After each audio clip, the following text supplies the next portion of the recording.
झमकट्टा या यूट्यूब चॅनलवर उघडा डोळे बघा नीट या सत्राअंतर्गत सर्व भविष्यातील लेक्चरर्स प्राध्यापक यांचं सहर्ष स्वागत.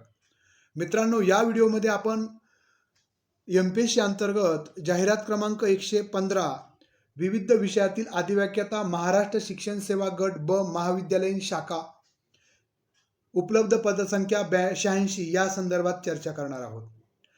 तर हा व्हिडिओ सुरू करण्यापूर्वी जर आपण या चॅनलला नवीन असाल तर चॅनलला सबस्क्राईब करायला विसरू नका, जेणेकरून आपणाला या पद्धतीचे सर्व अपडेट प्राध्यापक भरती, MPSC अंतर्गत प्राध्यापक भरती, विद्यापीठांतर्गत, त्यानंतर शिक्षक भरती, त्याचबरोबर सेट नेट परीक्षा त्याची तयारी या संदर्भात सर्व इत्थंभूत माहिती, अद्ययावत माहिती आपल्याला मिळणार आहे.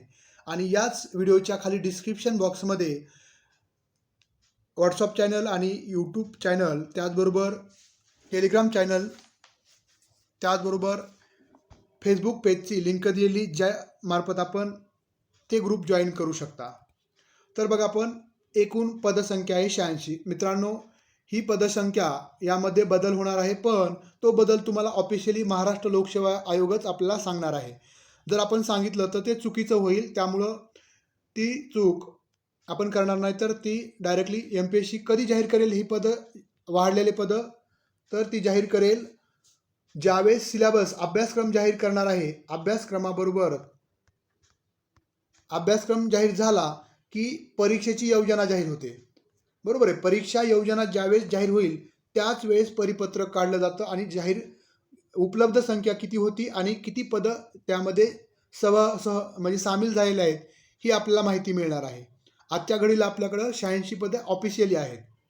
तर बघा, याचं विभाजन देखील आपण पाहिलं होतं की समाजशास्त्रासाठी 1 पद आहे, भौतिकशास्त्रासाठी 14, रसायनशास्त्रासाठी 10, गणितासाठी 10, जीवशास्त्रासाठी 5, मराठीसाठी 5, हिंदीसाठी 5, उर्दूसाठी 1, पालीसाठी 1, इंग्रजीसाठी 4, तत्त्वज्ञानासाठी 2, संगीत विषयासाठी 3, वाणिज्य विषयासाठी 4, इलेक्ट्रॉनिक्स विषयासाठी 4, त्यानंतरनं पर्यावरण या विषयासाठी 1, इतिहास 3, राज्यशास्त्र 2, भूगोल 2, अर्थशास्त्र 3, गृहशास्त्र 3 आणि मानसशास्त्र 3 सध्याचे हे पद आहेत. यामध्ये आता आपण बघणार आहोत या 86 पदाकरता ॲप्लिकेशन विषयवाईज किती आलेले आहेत, जे ॲप्लिकेशनची पडताळणी होऊन. तर या ठिकाणी आपल्याला दिसतंय स्क्रीनवर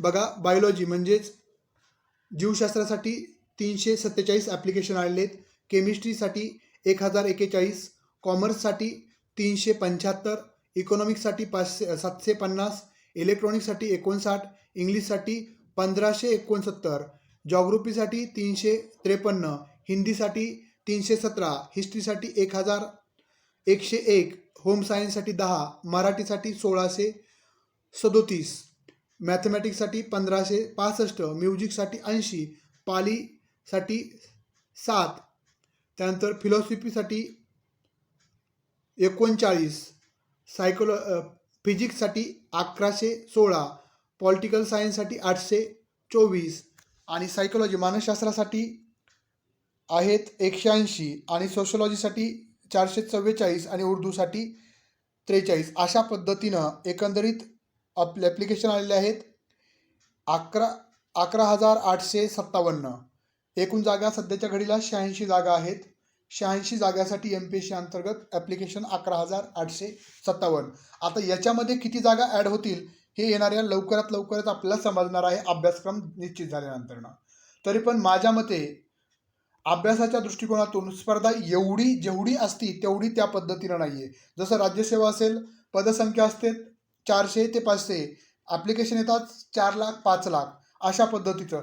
त्याच्यामुळं आता जे 86 पदं आहेत यामध्ये निश्चितच पदसंख्या ही 200+ कमीत कमी जाणार आहे. त्यामुळं जे भरपूर विद्यार्थी जर आपण पाहिलं तर जॉब सोडून तयारी करत आहेत. तर मी सर्वांना सांगतो की खरंच, कारण आज जर बघितलं तर तुम्ही अनुदानित कॉलेजचा रेट अधिव्याख्याता किंवा सहाय्यक प्राध्यापकासाठी 50 लाखाच्या प्लस म्हणजे लाखाच्या प्लस रेट आहे.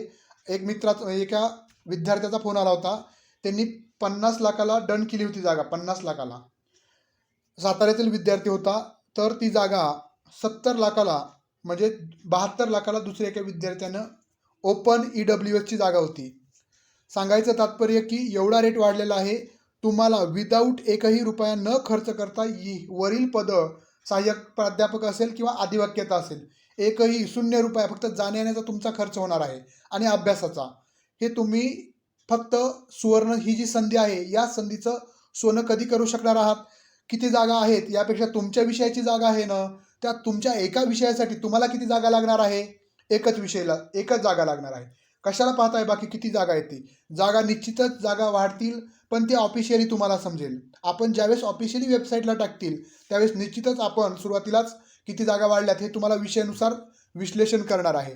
त्यामुळं परीक्षा देखील होणार आहे. परीक्षा होणार आहे जून किंवा मे महिन्यामध्ये तुमची परीक्षा होईल, सिलेबस जाहीर होईल जानेवारीच्या शेवटच्या आठवड्यात किंवा फेब्रुवारीच्या आठवड्यामध्ये. त्याच वेळेस तुमचे वाढलेले पदसंख्या किती आहे ही समजून येईल. त्याच्यामुळं एवढा रेट आपण भरू शकत नाही आहेत. आपण सर्वसामान्य आहेत. आपल्या गुणवत्तेच्या जीवावर जर तुम्हाला ही पोस्ट काढायची असेल तर खूप मोठी संधी आलेली, त्या संधीचं तुम्ही सोनं करावं हीच अपेक्षा. त्यासाठी लागणारं बळ, जे मार्गदर्शन आहे ते आपल्यामार्फत नक्कीच मिळणार आहे. 96 89 04 77 38 या नंबरच्या अंतर्गत तुम्ही व्हॉट्सअपद्वारे किंवा टेक्स्ट मेसेजद्वारे देखील तुमच्या काही शंका असतील तर तुम्ही विचारू शकता. आपण मार्गदर्शन देखील सुरू करणार आहोत, पण सिलेबस डिक्लेअर झाल्यानंतर. पण अधिवक्ता पदाचा सिलेबस हा जनरल असू शकेल विषयापेक्षा, पण सध्याच्या परिस्थितीमध्ये तुम्ही ज्या विषयातून PG झालेले त्या विषयाचा व्यवस्थित अभ्यास करणं गरजेचं आहे. ज्यावेळेस सिलेबस जाहीर होईल, जो सिलेबस असेल तो सर्वांसाठी असेल. त्यामुळं नंतरनं हे करण्यापेक्षा आता तुम्ही तुमच्या विषयाचा अभ्यास चालू करावा, सातत्यानं अभ्यास करावा. तरच आपण आपलं इच्छित ध्येय जे तुम्हाला ₹1 कोटी वाचून देऊ शकणार आहे. कारण की 8वा वेतन आयोग लवकरच जाहीर होतोय. त्याच्यामुळं ह्याची किंमत वाढून कुठपर्यंत जाणार आहे? ₹1 कोटी या पोस्टची किंमत भविष्यामध्ये अनुदानित कॉलेजला असणार आहे. त्यामुळं ही खूप मोठी संधी आहे. त्या संधीचं सर्वजण सोनं कराल एवढीच अपेक्षा व्यक्त करतो. आणि परत सांगतो, अभी नहीं तो कभी नहीं. उघडा डोळे, बघा नीट. धन्यवाद.